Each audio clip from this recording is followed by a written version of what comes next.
লক্ষ্মীপুরে অর্থকারী ফসলের মধ্যে অন্যতম হচ্ছে সুপারি। বাড়ির আঙ্গিনায় ও পতিত জমিতে চাষাবাদ করে লাভবান হচ্ছেন চাষিরা। অনুকূল আবহাওয়া ও সময়মতো বৃষ্টিপাতের ফলে গত কয়েক বছরের তুলনায় এবার ভালো ফলন পেয়েছেন তারা। ফলন বেশি হলেও বাজার দর গেল বছরের তুলনায় কিছুটা কম। এজন্য সিন্ডিকেটকেই দায়ী করেছেন চাষিরা।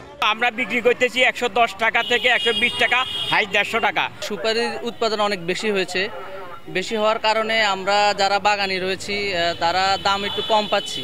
যদি আর একটু বেশি হইতো বাজার মূল্যটা, তাহলে আমরা লাভবান হইতাম। লক্ষ্মীপুরের সুপারির মান ভালো হওয়ায় বেশ চাহিদা রয়েছে ঢাকা, চট্টগ্রাম, কুমিল্লা, রংপুর ও রাজশাহী সহ দেশের বিভিন্ন জেলায়। খাইতে স্বাদ আছে, এই জন্য অল ডিস্ট্রিক্টেই নোয়াখালী সুপারিটা, লক্ষ্মীপুরের সুপারিটা বেশি খায় আর কি। চিটাগাং, কক্সবাজার, রামু, সিলেট, শ্রীমঙ্গল, তারপরে পঞ্চগড়, ঠাকুরগাঁ, নীলফামারী, গাইবান্ধা, এসব লাইনে আমরা সেল দিই।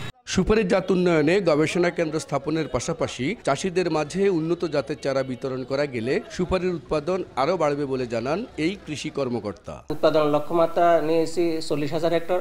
আমরা আশা করতেছি যে এই বছর প্রায় 43,000 মেট্রিক টন সুপারির উৎপাদন হবে, যার বাজার মূল্য প্রায় 700 কোটি টাকা।